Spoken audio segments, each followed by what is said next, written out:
কলেজে আসা যাওয়ার রাস্তাটা আবার ফুলে ফুলে ভরে উঠেছে। কত রকমের কত রঙের জংলি ফুল যে ফুটে আছে চারপাশে তার ঠিক নেই। আর গাছগুলিও হয়ে উঠেছে তরতাজা, সবুজ, সুন্দর। দেখে চোখ জুড়িয়ে যায়, মন ভালো হয়ে ওঠে। কিন্তু ভিডিও করতে থামবো, এটা আর হয়ে ওঠে না। গন্তব্যে তাড়া থাকে সব সময়। চলতি পথে চোখের আর মনের শান্তিতেই সন্তুষ্ট থাকতে হয়। তবে ভিডিও দুই একটা যে একদম করা হয়নি এমন না, সেগুলো আটকে আছে এডিটিংয়ে। যাকে ফোকাস করতে চাই আমি, মোবাইল ক্যামেরা তাকে করে দেয় ঝাপসা। কার অক্ষমতা আমি জানি না, আমার নাকি মোবাইল ক্যামেরার, তাই এডিট করতেই হয়। ঋতু পরিবর্তনের সময় চলছে, ফলে গলা বসে আছে সর্দি কাশিতে। কি আর করা। যা হোক, অবশেষে একটাকে প্রসেস করতে পারলাম। এতক্ষণ সুন্দর ফুলের যে উদ্ভিদটিকে দেখছেন, এটি একটি লতানো উদ্ভিদ, একদম শিম গাছের মতো। ফুল, ফল, বীজ সব, কিন্তু শিম না। এখন চলছে এর রাজত্ব। রাস্তার উভয় পাশ বেগুনি ফুলে ভরে আছে। বাংলায় এটি ক্রান্তীয় কুর্জু নামে পরিচিত, ইংরেজি নাম ট্রপিক্যাল কুর্জু।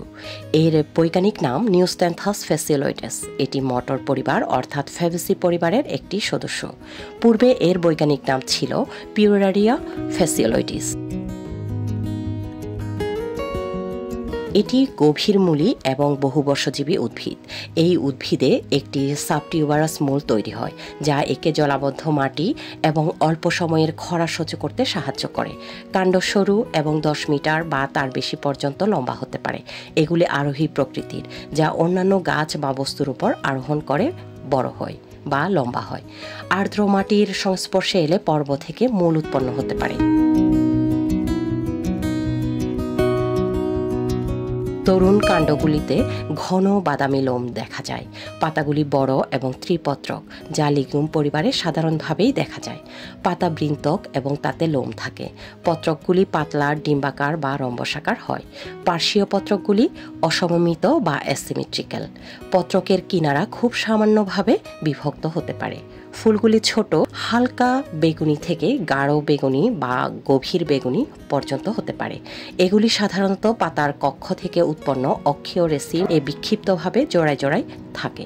ফল শিমের মতো দেখতে, ফলের ওপর শক্ত ও চাপা লোম থাকে। পেকে গেলে এটি কালো হয়ে যায়। প্রতিটি শিমে 10 থেকে 20টি বীজ থাকে। এটি বেশিরভাগ ক্ষেত্রে পশুখাদ্য, সবুজ সার, মাটিতে নাইট্রোজেন সমৃদ্ধ করার জন্য এবং মাটির ক্ষয়রোধ করতে আচ্ছাদনকারী উদ্ভিদ হিসেবে ব্যবহৃত হয়।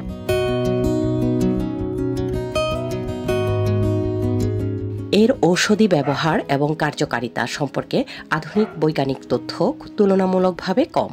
যতটুকু গবেষণা করা হয়েছে তা থেকে এর প্রদাহ বিরোধী এবং জীবাণুনাশক উপাদানের উপস্থিতির কথা জানা যায়। উদ্ভিদটি লোকচিকিৎসা বা ভেষজ পদ্ধতিতে ব্যবহৃত হয় এবং এর কিছু নির্দিষ্ট ঔষধি ব্যবহারের কথা জানা যায়। গাছটির কাঠ জীবাণুনাশক ও সংক্রমণ রোধী উপাদান হিসেবে ব্যবহৃত হয়। এর পাতা বা উদ্ভিদের পুলটিস, ঘা এবং ফোড়ার উপর প্রয়োগ করা হয়, বিশেষ করে শিশুদের ক্ষেত্রে।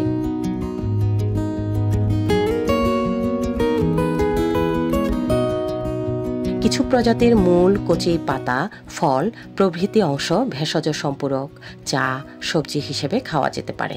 তবে অবশ্যই অভিজ্ঞ ব্যক্তি এবং চিকিৎসকের পরামর্শ অনুযায়ী গ্রহণ করতে হবে।